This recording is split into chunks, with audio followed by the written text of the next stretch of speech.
干的哈。啊，关飞机要卖一了。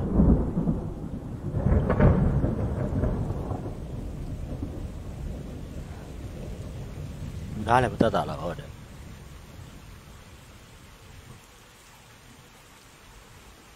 哦，太阳嘛多年了，冇变嘛，我都记得有无数个人。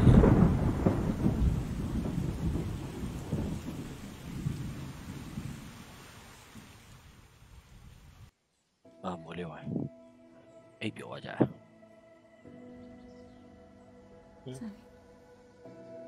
对你啷么的 Sammy, wake up. Sammy? Sammy, wake up. Wake up. No. Samuel? None of that. You wake up right now.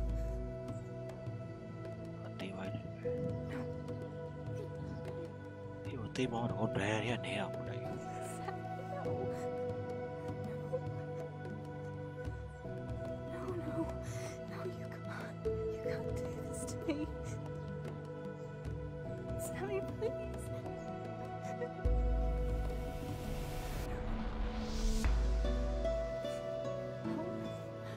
No. Ah, Dewa.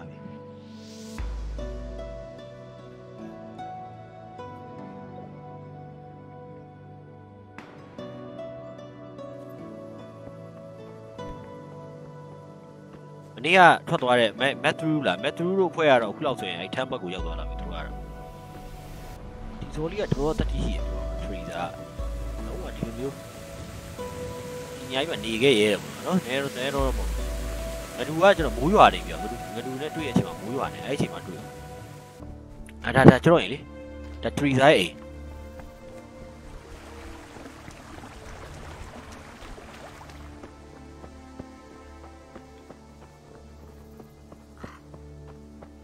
This is our house. What's left of it. I can't believe it. Such devastation. Why? Why? Pa.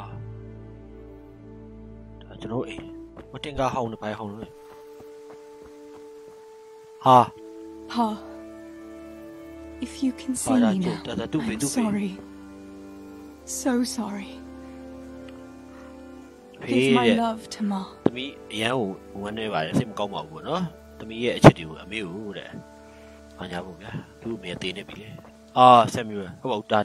Steve. You stood up to them.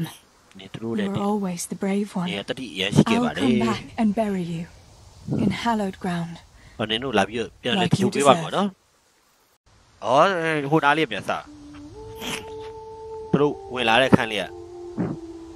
Oh, I want to go net. You lonely.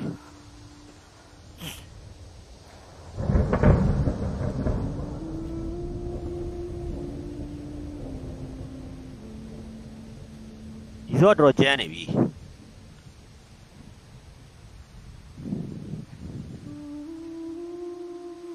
They be no doubt. I'm a who go, but Henry, mama.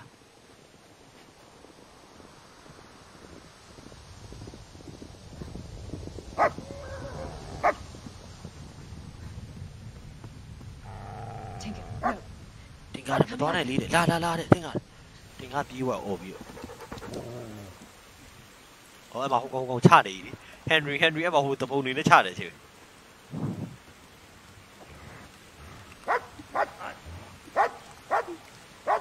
Get the over. Fuck off. What will you at the over? Go.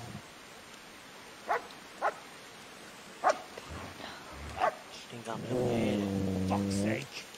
Hey! Červená se jablíčko, zahrát se nám zdá. Můj milej nic nevidí, na něj že smálo. Oh shit! Ztratilo se jablíčko v travičce vysoké. Můj milej ho nenajde, bude ငါမရှိရင်ငါဘယ်လိုသက်ဆက်မလဲ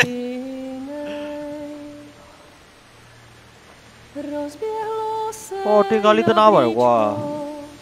Ze stráně u řeky můj milej ho nechytí uplavená věky.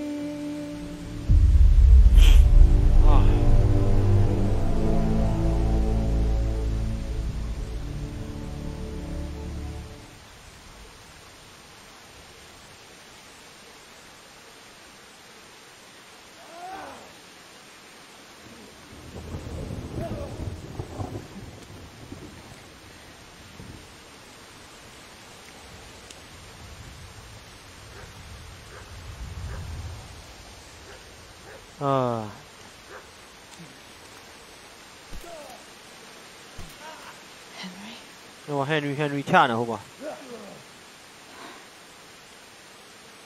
အဲ့ကောင်တွေတော်ဆိုးတော့အဲ့ bandit တွေငါခွေးသားတွေငါစောင်းတက်ချင်ဝင်ကွာတင်ကားတနာပါတယ်ကွာ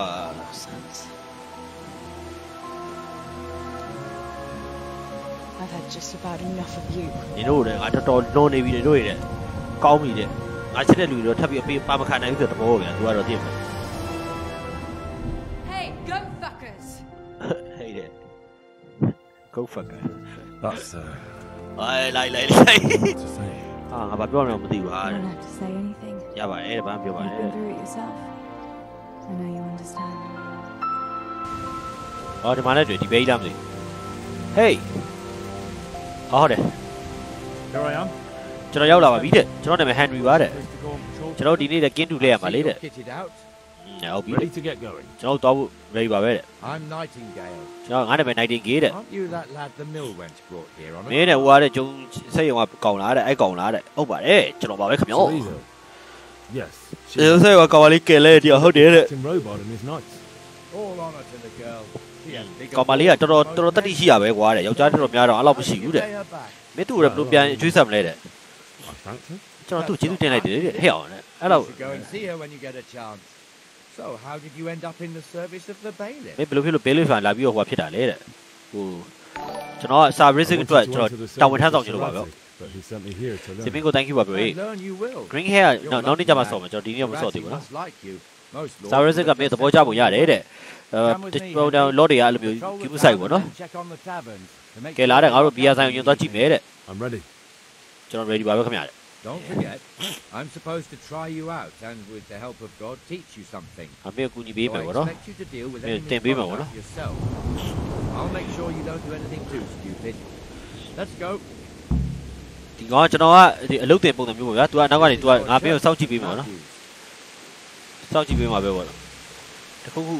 ဆုံးဖြတ်တာမင်းပဲဆုံးဖြတ်ပေါ့နော်ကျွန်တော်ပဲလုပ်အောင်မယ်ပေါ့နော် तू ကတော့မင်းအရင်မမရွေးမဖြစ်အောင်ငါမင်းကိုကူညီပေးမယ်တဲ့ Serves not only as the house of God but as the crypt of the lords of Lipa our အာ master ရာသီဥတုကဆိုးလိုက် The grave digger lives right round the corner the priest too our parish priest ဒါတော့ထောင်ပါကျွန်တော်သိပါတယ်ဘာလို့ဟိုတလောမှာကျွန်တော်ထွက်လာဖို့လို့ဒီဘက်ကျွန်တော်ရှင်းပြတာနော်မြို့နဲ့ပတ်သက်တဲ့အကြောင်းအရာလေးပါလေး What the hell is going on here now ဟာဟိုမှာဘိုင်းဖြစ်နေကြတယ်တဲ့ Check it out, Henry. မင်းသွားကြည့်ရမ်းဟေးဘိုင်းဖြစ်နေ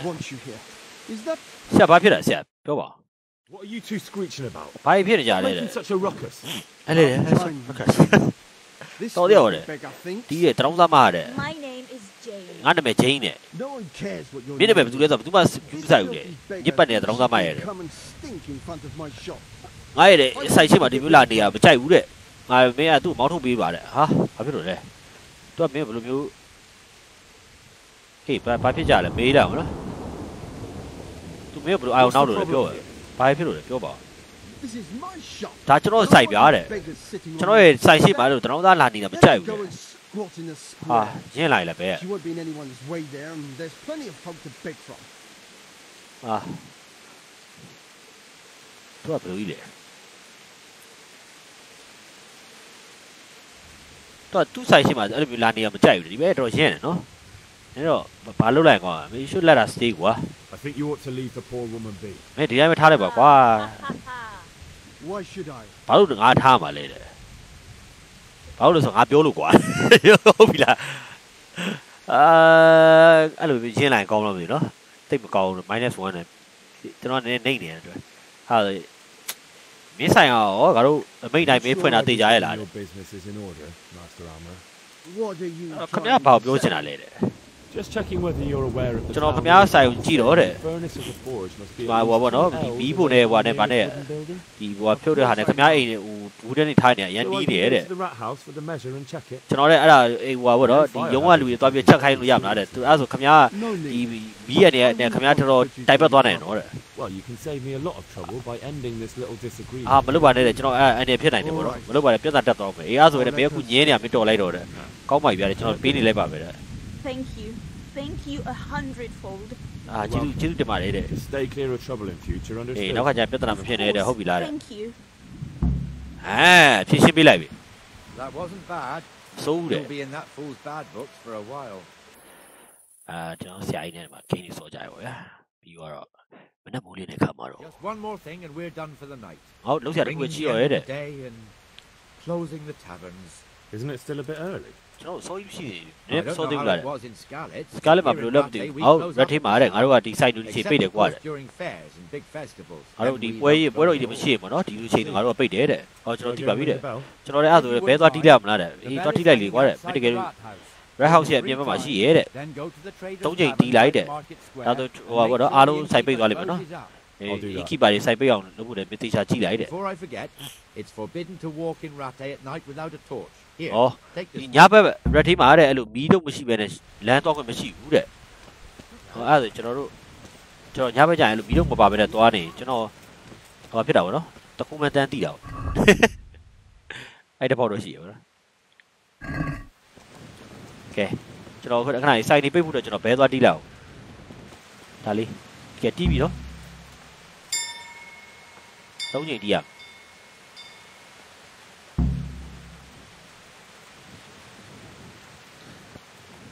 Close the tavern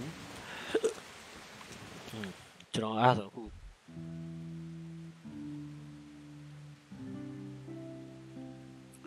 ဒီ sign တွေပိတ်မပိတ်ကျွန်တော်လိုက်လေ့လာလာပါနော်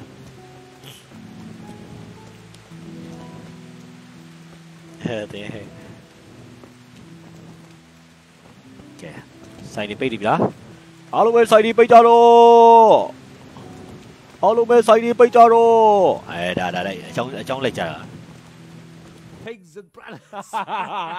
ကျွန်တော် sign မပိတ်တယ်နော်ငါ sign ပိတ်ဖို့ပြောတာ To pigs and branners. God save their bacon.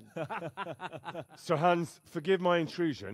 ဆရာတဲ့ဟဲ့ဘာလဲကွာတဲ့မင်းငါ့ကိုနဲ့လာပြီးတောက်ချင်လို့ရတဲ့ Buyers ဒါကိုမင်းငါတို့ဝယ်တိုက်ဖို့လားတဲ့ I'm afraid we don't drink with ငါတို့ရတယ်မင်းတို့လူကောင်းမျိုးတွေငါတို့ရမတောက်လို့တဲ့ now, boy. ဒါမင်းကြွားမှာမဟုတ်တော့ရောက်တယ်ဟုတ်ပါဘူးတဲ့ကျွန်တော်ကာဖီလှုပ်ထားလို့ပါတဲ့ကျွန်တော်ဒီရက်ဆိုင်ပေးရတော့မယ်တဲ့ဟာတဲ့ဟဲ့အောင်ငါထိုင်နေပေးဆိုင်မှာပေးလို့မရဘူးကွာတဲ့မင်းနားလေလားတဲ့ That's all. You're dismissed. မင်းတွားလိုက်တော့ Are you out of your mind, lad? ရောက်နေယူနေလားကွာတဲ့ His lordship. မင်းတူလို့မရဘူးသူကဒေါ်လာကြီးရတော့တဲ့သူကရက်တောက်ရဲတယ်မူးရဲ If I was you, I'd မင်း get စား those ငါသာ very shows မင်း at ညမှာငါဆိုတော့ငါတော့လစ်ပြီတဲ့ me to close the tavern. ကျွန်တော်ဘေးလစ်ကပြောထားလို့ပါတဲ့ဒီချိန်မှာပေးရမယ်လို့တဲ့ You're disturbing the peace after curfew. The bailiff. ဘေးလစ်ဖတ်လာတဲ့ဟဲ့အောင်အဲ့ဘေးလစ်ဆိုတော့ကောင်လေငါ့ကိုလည်းငါဖင်ကိုလာနန်းလိုက်ကွာတဲ့ဟုတ်တဲ့ Trust you haven't forgotten who's the right. ဟဲ့အောင်တဲ့ဒီနေရာမှာတဲ့ဘသူကတဲ့ red team မှာဘသူလဲဆိုတော့မသိဘူးလားတဲ့အဲ့ဒါစာ Hanish ပါတဲ့ Is he here? သူဒီမှာလားတဲ့ဟဲ့အောင်တဲ့သူအဲ့စာ Hanish ကတဲ့ဒီတေဘောက်မှာပုံနေရလားတဲ့ No. Then what he wants isn't ဒီ worth ကောင် a တော် farm စောက် in ကြော a တင်းတဲ့ကောင်နော် And besides, he's only in charge till I grow up. ဟဲ့အောင်သူရတဲ့အဲ့ဒီကောင်ကနောက်ပိုင်းကျဒီ red team ကိုအုပ်ချုပ်အောင်မကောင်းဗျာ like that. ဟဲ့အောင်တဲ့မင်းကအဲ့လိုလာစကားလာပြောလို့မရဘူးတဲ့ဆရာတဲ့စိတ်မဆိုးပါနဲ့ဗျာတဲ့ဒီမှာမချကြပါနဲ့ဗျာတဲ့ဟုတ်တယ်မလားတဲ့ Definitely are. ဒါပေါ့အဲ့ထိုးတော့ပါတဲ့ဒီကောင်ကပညာသင်ပြီးလို့လိုနေပြီတဲ့ကိုယ့်နေရာကိုမသိဘူးတဲ့ဟာဟဲ့ကျဲပြီနော်ကျဲပြီထိုးပြီဘာလဲမျိုးထိုးကျင်တာကြာပြီဟာလဲထိုးကျင်တယ်မင်းကဟိုတလို့စိတ်ခေါ်တဲ့ကထိုးကျင်တာမျိုးလာရောက်လာမင်းကတွေ့ပြီလားမင်းကိုမင်းစောက်ဆရာကြီးလို့ပါလို့နဲ့စောက်ဆရာကြီးလို့ပါလို့လာရလာရမင်းပေါ်ကြောဟလာပေါ်ကြောမေးပေါ်ကြောအေးသူကဒီကောင်ပြောမယ်ဆိုဗျာဟိုဘောနော်နောက်ဖြစ်လာပဲဒီအုပ်ချုပ်ရေးဟိုဘယ်လိုခေါ်မလဲဗျာဘာခေါ်အုပ်ချုပ်ရေးမှုတော့ဖြစ်သွားတယ်ဘယင်လိုမျိုးဆိုရင်တော့အင်ရှိမင်းသားပေါ့ဗျာဒီကောင်က ဟာရောငါလည်းကောင်နဲ့ထိုးနေကြတယ်ဘိုက်ဖြစ်သွား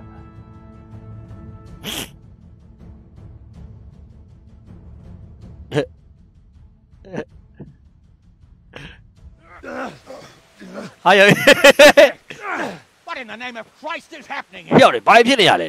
Hell!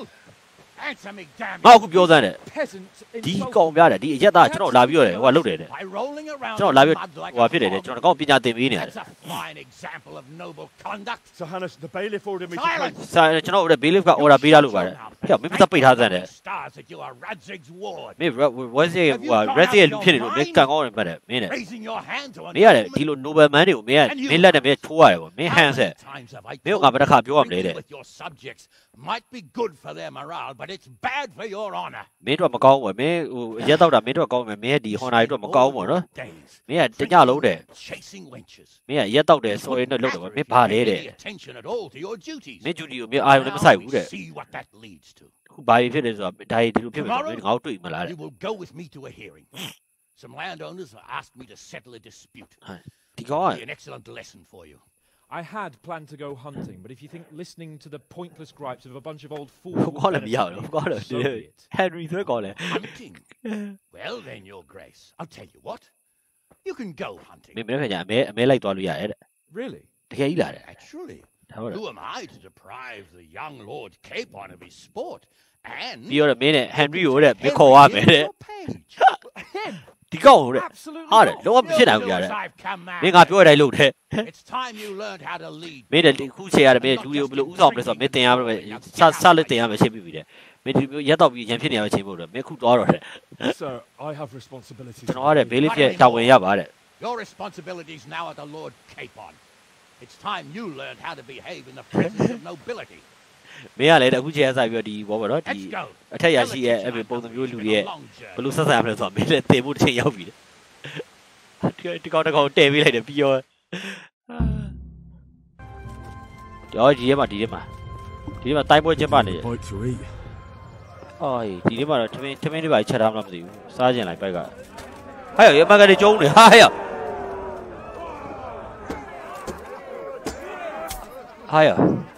ဟာဝင်းပြိုင်နေတယ်ကွာဆရာကျွန်တော်ပြိုင်ရင်လို့ပါဗျာ Greetings. What business have you? မင်းဘာကိစ္စလဲတဲ့ကျွန်တော်ပြိုင်ရင်လို့ပါပြိုင်ပွဲပါ Roll in the big tournament. All right. As long as you've got the enrollment stake. Sir Hanish's rule is every contestant has to put up 3 groschen.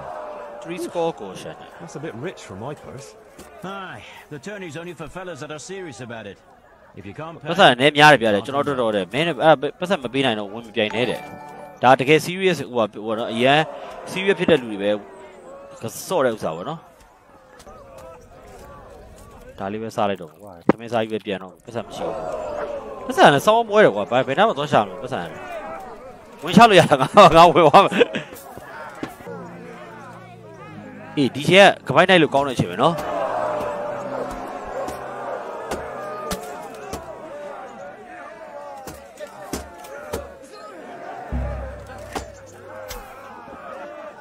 Vagabond. ဟာမြင်သွားပြီတဲ့ I'll be with you. I see a thief. God, ဟာမြင်သွားပြီ thief. တခိုးတယ်ကျွန်တော်ပြောနေပြီ Hey, you. ဟမ် God. ဟမ် surrender. ဘယ်မှာလဲ The answer for your အဘောကျွန်တော်ဘာမှမဟုတ်ပါဘူးကျွန်တော်အဲ့ရှုံးပေးနေလေရဟာရှုံးပေးတယ်ဘယ်လိုဖြစ်လဲမဆောင်းတင်းသွားရဲ့ကောင်ခိုင်ဆရာကြီးနဲ့ဒီဆရာကြီးနဲ့တင်ခိုင်းလိုက်အောင်ပဲကျွန်တော်ကပိုင်းနိုင်တယ်ပဲနည်းနည်းမေ့သွား glad to see you. ဆရာကြီးကျွန်တော်ကိုဗာတင်ပေးပါလဲဆိုတော့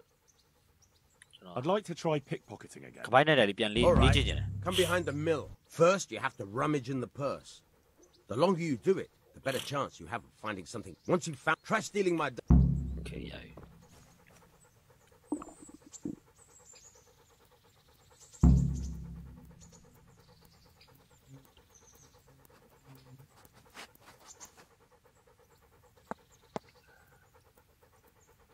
Ruby. တော်သေးခိုင်းဒါကျွန်တော်ဘာပစ္စည်းမှမပါလာဘူးကျွန်တော်လက်ထဲ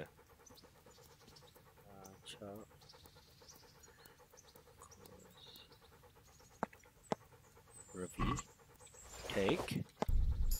Ah. That's the way. I hardly noticed you were there. I think you're ready to try it out for real. Best practice on drunks and sleeping folk, so you don't end up in jail before you even get started. Thanks, Peshek. ဒီအိမ်တွေကိုတော့ကျွန်တော်ဝင်မွေလိုက်ပါဗျာညကြရင်ဒါခွေးတွေကအိမ်တိုင်းမှာခွေးရှိနေတာတိတ်အဆင်မပြေဘူးအခုဝင်ခိုးလိုက်ကောင်းမှမသိဘူးတကားပွင့်သွားပြီဒီခွေးကြီးကိုတော့စောင့်နေဟဲ့သွားသမှာဘေးရတဲ့ညီ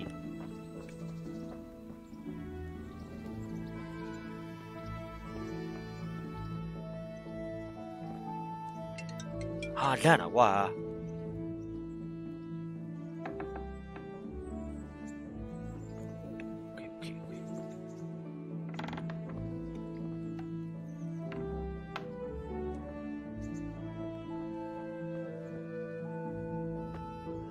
Okay.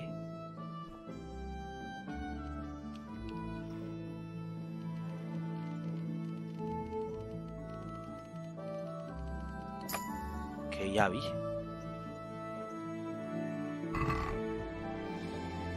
အင်ကြီးတွေပဲကွာပတ်စံဘယ်လောက်ရှိလဲမသိ26ကျက်တယ်မစိုးဘူးနော်မဝါလိုက်ဒါကြီးလည်းမဝါမှာအကုန်လုံးပြန်အောင်စားလို့ရတယ်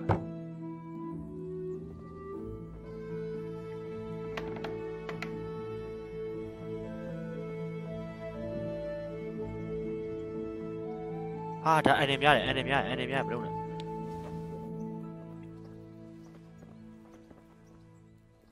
စောမှာထုတ်လို့နေစီပါမားလိုက်တော့မားလိုက်ပါ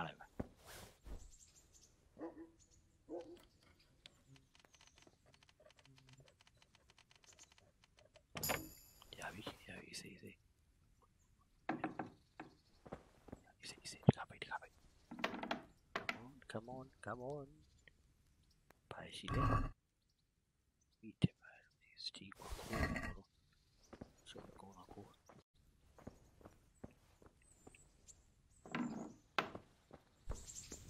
ဟီရပြီ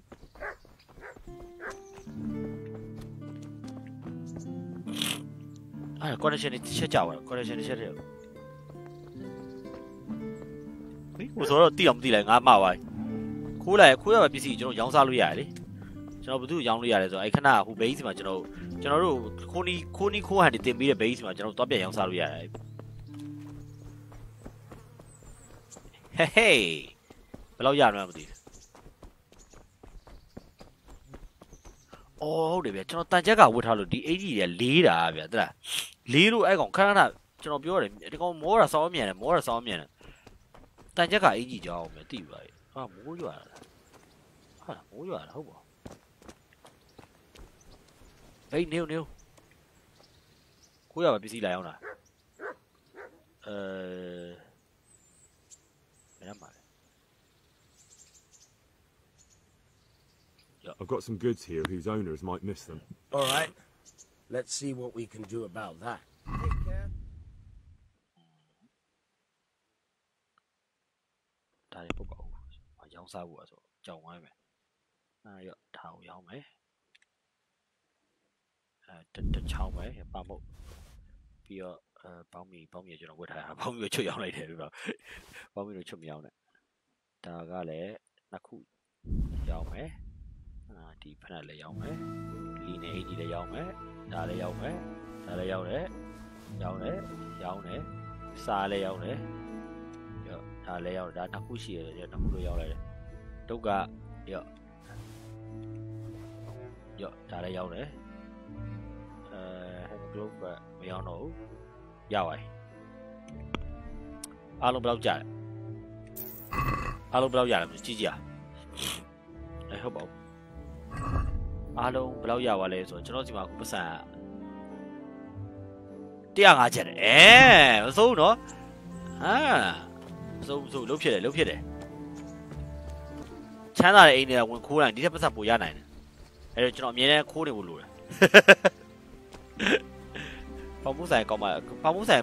တွေပါရနည်းခတ်တယ်ဗျဘာလို့လဲဆိုတော့ပေါမှုဆိုင်ဘာလို့ခတ်လဲဆိုတော့ तू ကအဲ့ retain မျိုးထဲမှာ तू ကကျွန်တော်တို့ဒီ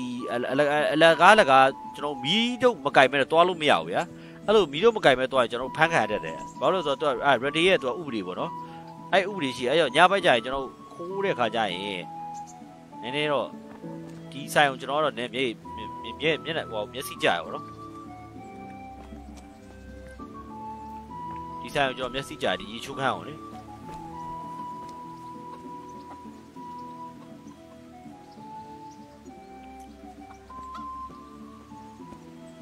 ထဲမှာဘာဘယ်သူရှိလဲဆိုတော့နည်းတီးခောက်ကြည့်ဦး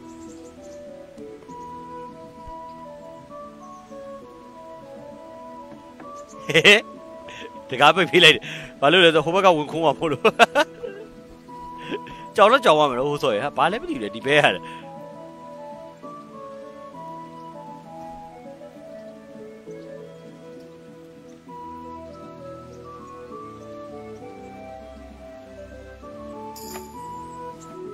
ရပြီ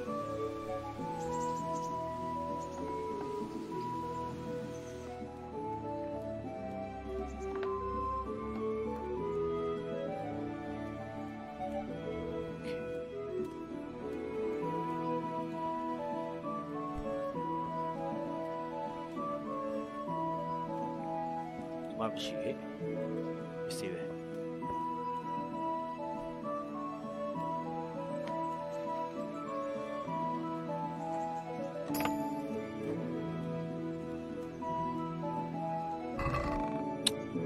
အဲ့ဒီပဲဟာ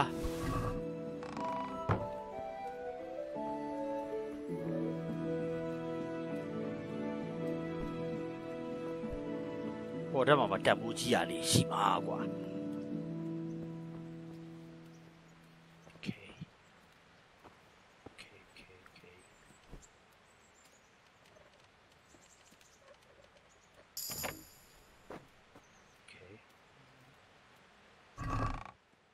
ရှိတယ်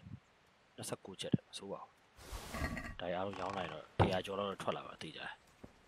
ဟာဒီကောင်ခတ်တယ်ကွာလော့ပစ်ကဟတ်တယ်ကျွန်တော်မရတော့နဲ့တွေ့မရဘူးဒီကကျွန်တော်တို့အဆက်နဲ့မရဘူး Oh my god what the fuck မင်းအေးရှင်လူရှိရဟေးအား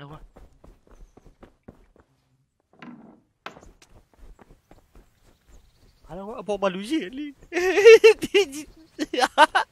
ကာလာကွာဟိုကောင်ထားတယ်ဟိုကောင်ဘဲကောင်လည်းတော့မသိဘူးကောင်းဟိုအလုပ်ကြီးရှာတာပဲဘယ်မှာသွားရှာမလဲဆိုတော့မသိဘူးဖြစ်တယ်အခုကကျွန်တော်အလုပ်တော့လုပ်နေဒါပေမဲ့လစာမရသေးဘူးဖြစ်တယ်အဲ့တော့ဒီနီးနဲ့ပတ်စံမြန်ဆုံးရမယ်နီးဖြစ်တယ်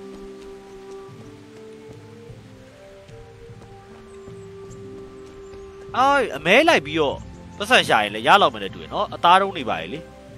အဲ့ဒါလည်းဖြစ်နိုင်တယ်အဲ့နီးနဲ့လည်းပတ်စံရှာလို့ရနိုင်တယ်မဲလိုက်ပြီးပတ်စံရှာကြည့်ရတယ်လုံးကြည့်ဦးတိုင်းမဲ့တော့တဲ့တော့ဆိုင်တော့တိုင်း60ဘူးတင်ပြီပါတိုင်း60ဘူး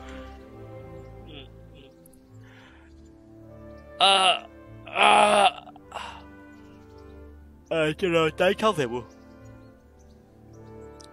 Defense one. Can you teach me how to defend myself better in combat? Certainly. Call me then. I'd like to practice the basics. Basically, all right, but it'll cost you. Yeah, let's say John. 60ဘူးတင်မေးရတယ်60 Now, pay close attention. ဒီချာနာထောင်းတဲ့ Defense improve တဲ့ဟာယောဟမ်ဆိုင်ပြပါလေဘာမှလည်းမသိပြီလေplay improve ပါရော Thank you ပါ bro တွေ့တဲ့အဲ့ဒါလည်း train ကြည့်လိုက်အောင်နော်အဲ့ကျွန်တော် training လေးနဲ့ရိုက်ကြည့်ကြတယ် Training combat with the brightest rubber I'd like to train a bit just lightly with practice weapons Right. What weapon would you like to try? You've got a bastard sword, a short sword. You know what? Yeah, short sword. I'd like to train with a short sword, like a proper knight. Yeah. Take a I'll take a shield too. Right, lad. Grab your piece. I was saying, you need to be able to go on. Oh, you book on a why?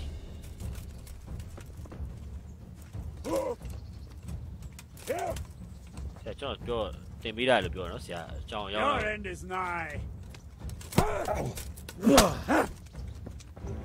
ဟုတ်ပါ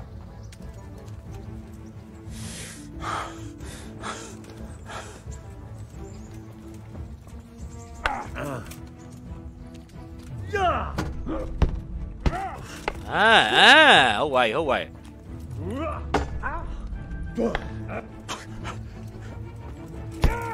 Okay. Come over here.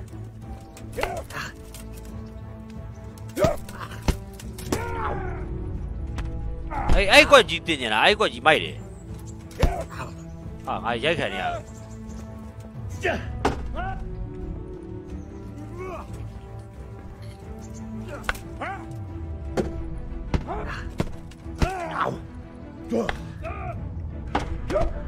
Ai quay đi vậy? Tiền billy sẽ gì đấy? Improve biểu rồi. Sao mà chứ? Tháo bộ mà chứ? Tháo chứ? Ai sao ngoài lại quá? Sao quay được vậy vậy?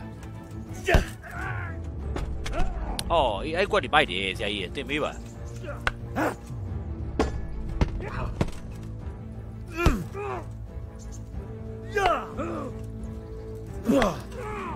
Yo, đi bắt đầu. Xoay, sao mà chỉ xèo ngã không được. Tôi cho này đi bây giờ.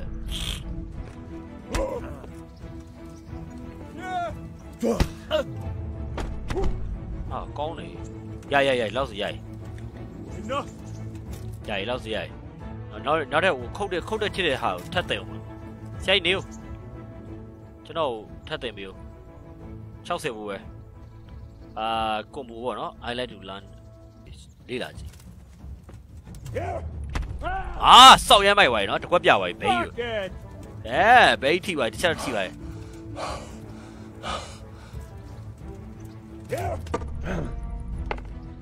Ba vậy quá không được.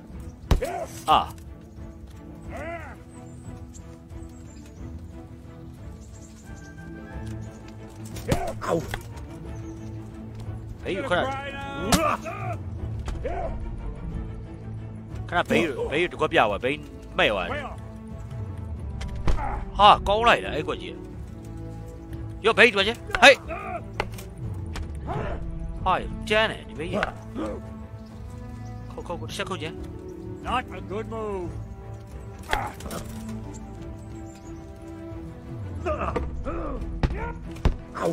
Hiểu con thi này mâu gì bảo?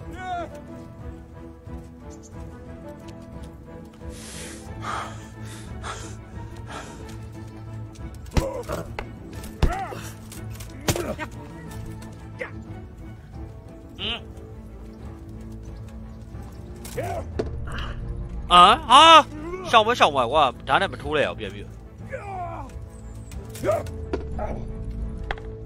Bé gì lên đấy.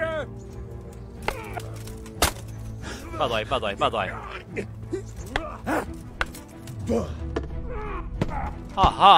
Nếu không đá đấy. Sao nói?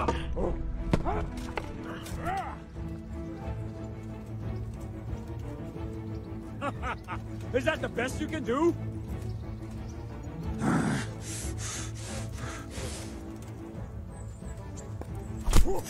Oh shit. Well ended. Khâu đi lava.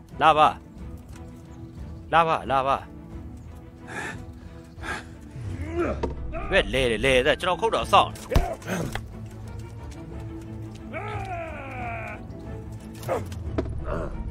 Mà bia này lại quá.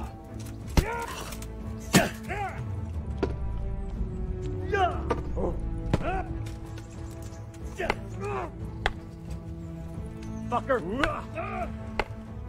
Sao thế mà? Sau này hiểu gì? Bộ. Ai được qua thì vậy? Tôi cho nó lấy vậy vậy. Tôi không phải cái sao mà đi vào nó, tôi đá thay này à bộ đi về cho nó lấy của lấy suy à. Ai biết mà lúc mà cả vào lâu này. Ra rồi mang qua rồi. Tu cho nó bê ba không này nhà bé là ao ba gà là. Hay là lấy chi à? chain တွေခုတ်တဲ့ခါကျရင်လည်းတိုက်ပါတယ်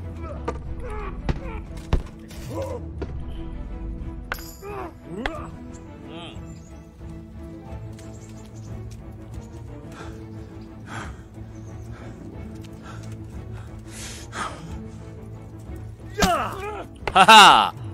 哈哈哎呀踢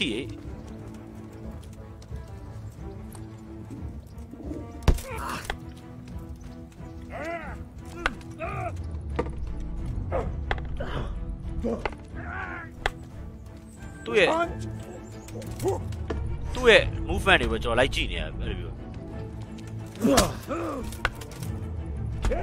ဟောအဲ့ကွက်ကြီးတော့စားတယ်ကွာဟာရောက်ပါလေ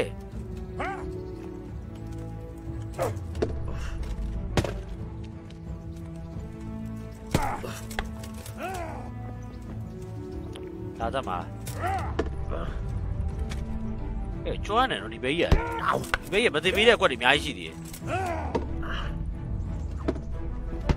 啊，就撒黑的喽。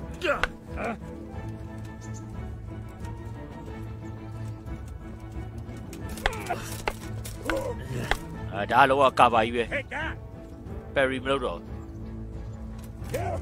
ဒါရှောင်လိုက်တယ်ရှောင်ထိုးဘယ်လိုဖြစ်လဲရှောင်ထိုးကလုံးမရဘူးပြန်အခုက What up? Shit yourself? ဒါလေးပဲရဲ့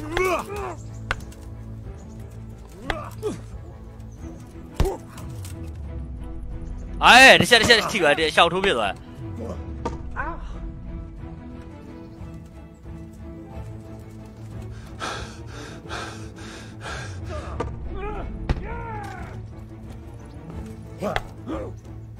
God damn！ 哎，阿妈，先把就吐了呗。压一，老子压，老子拿来呗。老子拿来呗。老子拿来吧喂。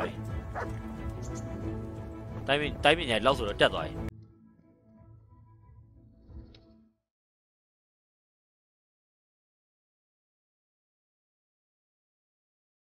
ယောလာမင်းငါတင်တာငါတင်တာမို့တိုင်းနေလာအဲ့မကြည့်ရပေါ်ခုတ်ပြီးယောအမဟာရထိသွားလေ